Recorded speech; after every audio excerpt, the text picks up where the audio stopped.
शुरुआत करते हैं दोस्तों इस आर्टिकल की, जो कि मेडिकल टूरिज्म ऑफ इंडिया से रिलेटेड है। 15 अगस्त हम सेलिब्रेट कर रहे हैं, तो 15 अगस्त को सेलिब्रेट करने का सबसे अच्छा तरीका ये हो सकता है कि भारत अपने हेल्थ केयर सिस्टम के बारे में सोचे। अभी तक हमने कौन कौन सी उपलब्धियां हासिल करी हैं और क्या क्या चीज़ किया जा सकता है।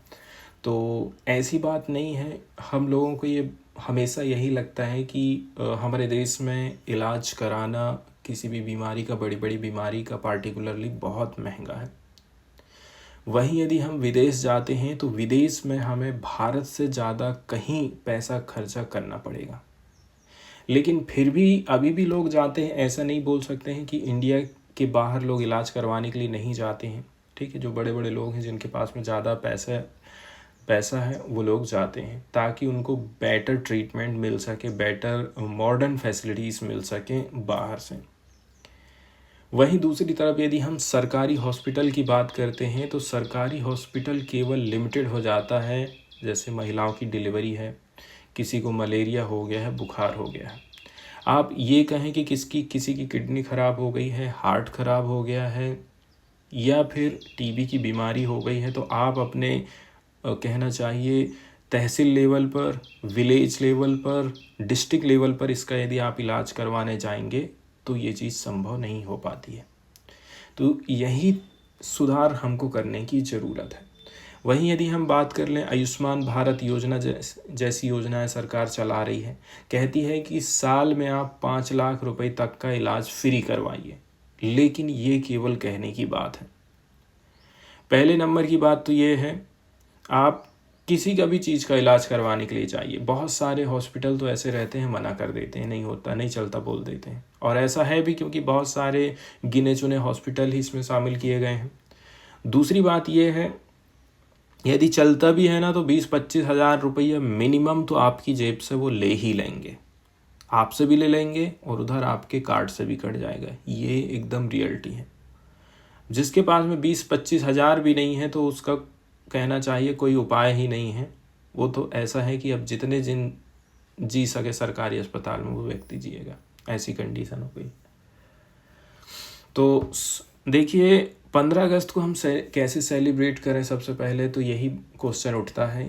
तो इसका आंसर ये है कि 15 अगस्त को सेलिब्रेट हमको करना चाहिए हमारे मेडिकल सेक्टर की उपलब्धियों को याद करते हुए। वहीं यदि हम बात करें, हमारा जो हेल्थ केयर सिस्टम है ना, इसमें बहुत बदलाव आ चुका है। पहले क्या होता था, सबसे बड़ा जो ट्रांसफॉर्मेशन हम देख रहे हैं वो हमारे हेल्थ केयर सेक्टर में देख रहे हैं अभी तक, यदि देखा जाए जब से भारत आज़ाद हुआ है।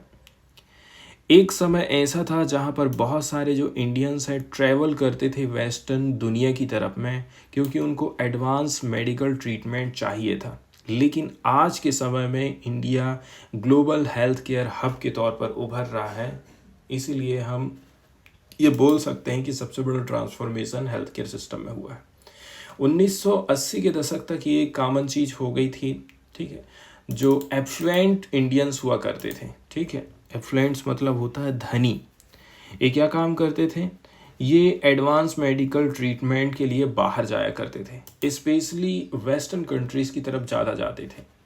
मतलब हम लोग क्या है, डिपेंड हो गए थे, हमारी ये डिपेंडेंसी हो गई थी।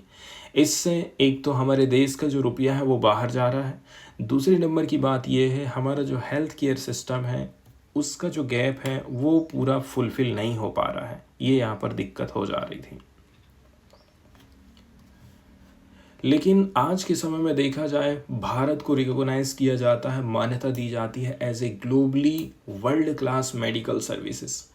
भारत अट्रैक्ट करता है पेशेंट्स को 147 कंट्रीज से। सोचिए 150 देशों के लोग भारत में आ रहे हैं इलाज करवाने के लिए, ये कोई छोटी मोटी बात नहीं है।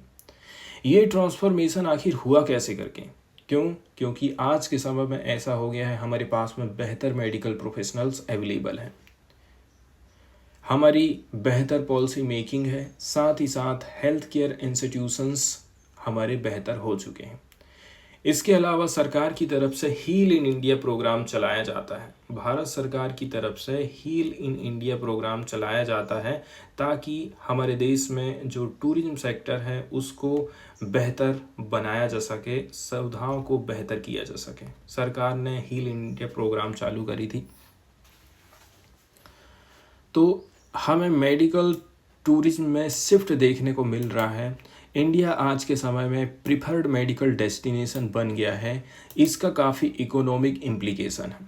इकोनॉमिक इम्प्लीकेशन है, इसका मतलब ये है, यदि हम इकोनॉमी की भी दृष्टि से देखते हैं ना भारत को, तो भारत की जो इकोनॉमी है वो ग्रोथ करेगी। क्यों ग्रोथ करेगी? क्योंकि Bharat billions of money, billions of rupees save कर रहा है।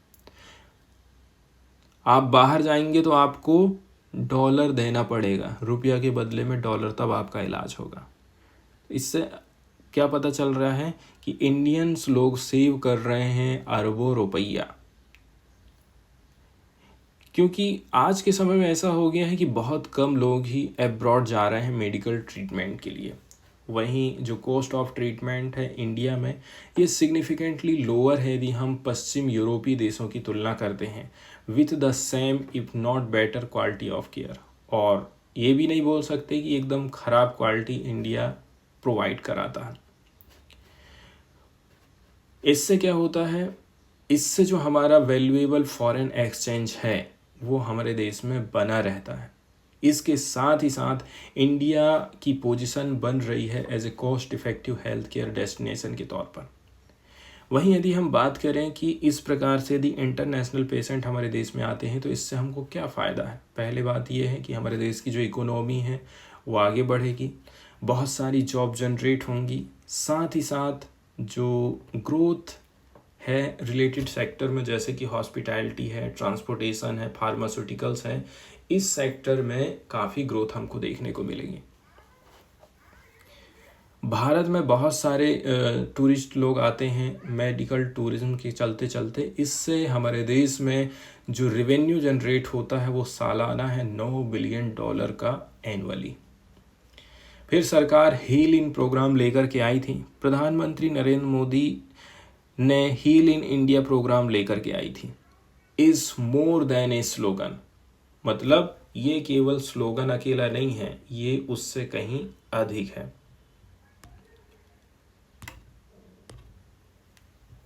हालांकि देखा जाए भारत हेल्थ केयर लीडर बन रहा है, लेकिन फिर भी अभी भी बहुत कुछ करना बाकी है। क्योंकि आप एक पिक्चर ये भी देख सकते हैं, जो सरकारी हॉस्पिटल है इसकी क्या कंडीशन है, कितने बेड हैं, कितने बेड में कितने डॉक्टर अवेलेबल हैं, कितनी बड़ी बड़ी बीमारियों का इलाज हो रहा है और कितनी डेथों को हम रोक पा रहे हैं सरकारी हॉस्पिटल में। इसलिए हम कहते हैं हालांकि ग्रोथ हो रही है, लेकिन फिर भी नेबरिंग कंट्रीज से यदि हम तुलना करें तो फिर भी अभी हमें कुछ करना बाकी है।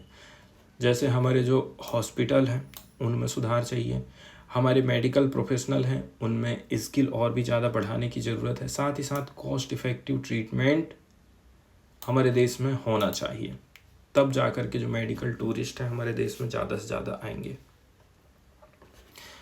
देश दुनिया के लोग हमारे देश आते हैं क्योंकि यहाँ पर wide range of treatment available है।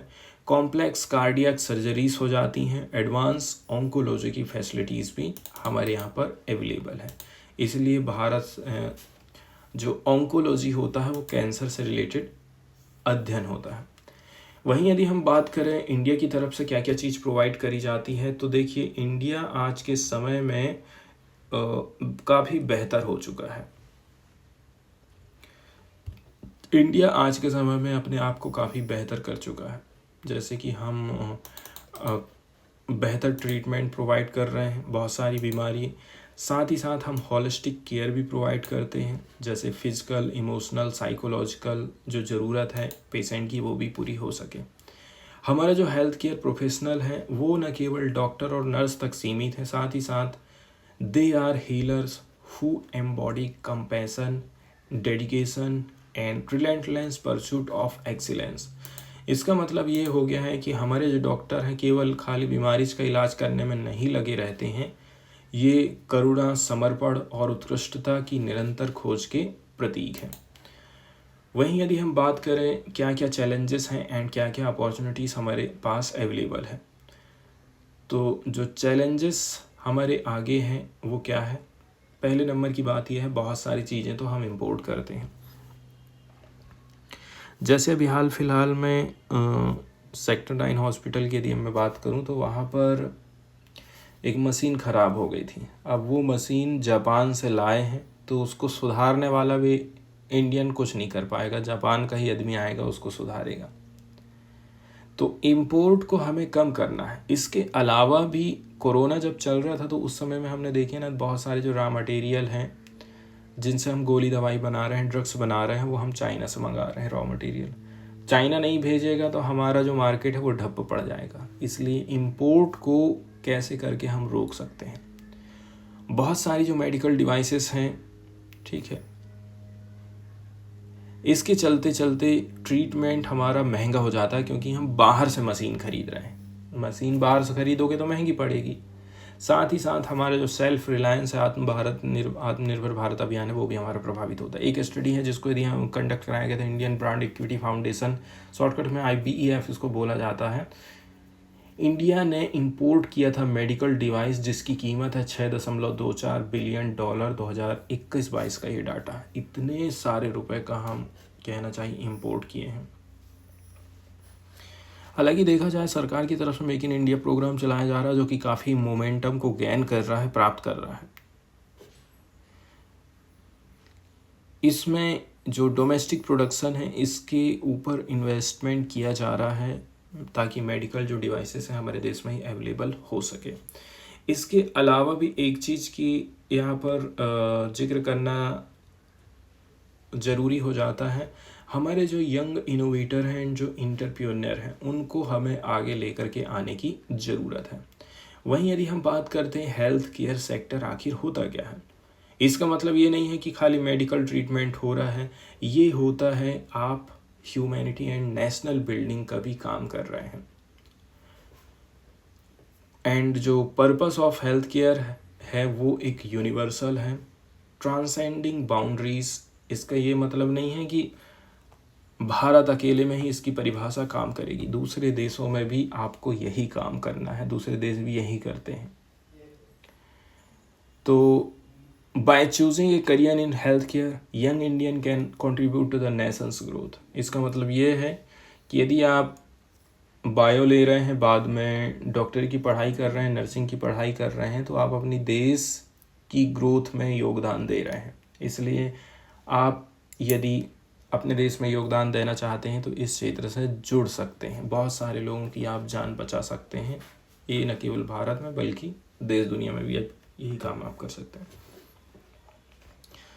तो कुल मिलाकर के जो यूथ ऑफ इंडिया हैं, ये हमारे की फ्यूचर माने जाते हैं।